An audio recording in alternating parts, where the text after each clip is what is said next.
How to stop worries. Worrying is like a rocking chair. It gives you something to do, but it doesn't get you anywhere. Worrying is a mental activity, and while you practice one mental activity, it is hard to do something else. Let me put this in perspective with a simple example. Have you ever tried to ride a bicycle and eat at the same time? If you have, then you know it is difficult, and if you haven't, you probably think, why on earth would somebody do that? These are two physical activities that don't fit together at all, and something similar is occurring in your mind when you try to exercise two mental activities, like preparing a presentation for your project, and in the meantime, worrying about project funding or anything else. It is critical to understand that while your mind is busy with worrying about something, you will struggle to focus on the primary things you want to accomplish. So what causes worry?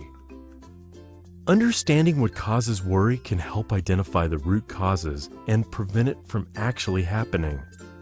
Worrying is caused by feelings or emotions like anxiety, frustration, anger, hatred, resentment, and fear. When we are faced with these emotions and feelings, we normally worry about how we're going to deal with some particular situation. When I was studying in high school, I remember how I worried about tests and exams every day and every night. During that time, I didn't realize that I was wasting time and resources by worrying. It seemed to be part of the process for me, because everybody worried and I wasn't the exception.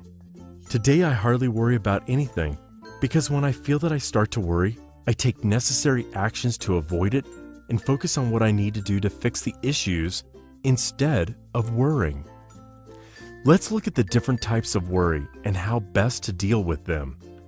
If you think about any worry, you could imagine that it should fall in one of the three following worry types. First, worrying about something you have to face. I think this is the most common worry, where you know you'll have to face something and you're worried about what is going to happen.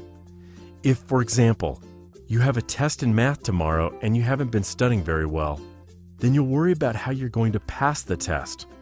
Or if you have a meeting with a customer with which your company has had recent delivery issues with, you'll be worried as well. But before we jump to the further actions about how to deal with this worry, I want to point out one very important thing about this type of worry. In most of the cases, as with the previous examples, you get to the worry stage because you didn't do something that you should have done. In the math test example, if you had been studying, then you wouldn't have to worry. And in the meeting example, you wouldn't have to worry if your company would be performing better. This clearly shows that you can prevent this type of worry if you do the things in the first place. But we all know that not everything works out perfectly, and we have to face difficult situations before we get ready for them. So here is how I suggest you approach it. Ask yourself a question. What is the worst thing that can happen? The truth is that most of our worries are not as bad as we imagine them. Let's look a bit closer to see if there is real reason to worry about things. So what is the worst thing if you go to the test unprepared? Well, in the worst case scenario, you'll fail the test. In our minds, we see it as a tragedy. If I fail this test, I'll probably not graduate, and if I don't graduate, I will not find the job. It feels like global disaster.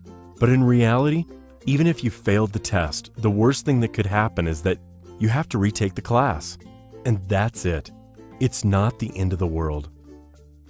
Let's look at the meeting example closer as well. What would be the worst thing that can happen as a result of an unsuccessful meeting with the customer?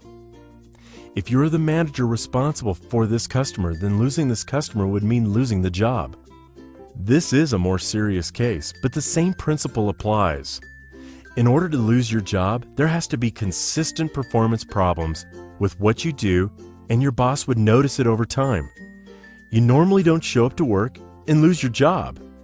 And another thing is looking at it from a bigger perspective. It is only the job at the end of the day, and there is a lot of opportunities around to go and get an even better job for yourself. When you realize what the worst outcome is, just accept it in your mind. By accepting it, you will feel released from worry and you'll be able to think straight and work productively.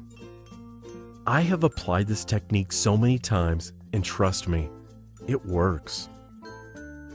Second, worrying about something that is out of your reach. There are so many people out there who spend loads of time and get themselves upset by worrying about the things they cannot change. Please, don't be one of them. Be different. Never worry about bad weather, bad traffic, and what other people think or say. These are the things you cannot influence in any way. And there are many things around us that we can't influence. I will use my broadband internet as an example.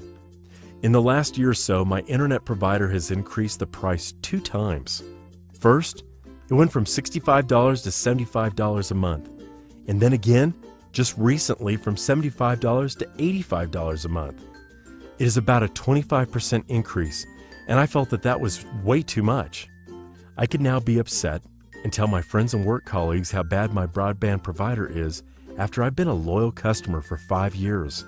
And I could also ring up my provider and complain about how dissatisfied I am with this increase and so on. But I don't think that that would get me anywhere. I would just lose a lot of time and upset myself. So I will leave worrying for 95% of the other provider's customers who will go down that road and moan and complain about what has happened. The way to deal with this type of worrying is acceptance. You have to accept the things you can't influence or change. So I accepted the increase and didn't spend any time worrying about it. But what I did was I used this change as an indication that I need to look at my broadband and see if I can do something about it. So I spoke with one of my friends who is on a different broadband provider and said, "Hey, what do you pay for your broadband and what speed do you get?" And he was paying only $60 a month and speed was pretty much the same. So the action was clear to change my broadband provider, and this is how I dealt with my worry. The worry is not a bad emotion, but you have to understand how to use it and master it by practicing the right habits. Every time I feel the worry emotion, it is an indicator that I need to pay attention to something and apply my new habits so that I don't have to worry. Third, the what if and but habit. It is all right to be proactive and organized, but everything has its limits. If you start to go into the details, you actually don't get anywhere. Because in everything in life, there's either what if or but. I personally had experience with one of the freelancers I was cooperating with when I was developing a mobile game. It started slowly, but after just a few weeks of cooperation, I realized that in every topic we discussed, he'd give me a number of reasons why something couldn't be done or why it wouldn't work even if we tried.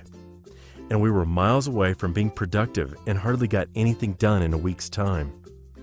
So after a couple more weeks, I had to stop our cooperation and find a replacement person for the job. There's also so many other things some people doubt, like, what if it rains later when I'll be in the town? What if the battery dies on my phone? I'd like to study part-time, but I don't know if I'll have time for that. Or, what if I go to the shop and they don't have this item anymore? And there's 2 things you have to do about this type of worries. 1, ask yourself a question. What is the chance for this to actually happen? 2, take quick actions based on your answer to the previous question. And if you'll do so, you'll quickly realize that there are other things to be done rather than worrying. Thank you very much for watching this episode.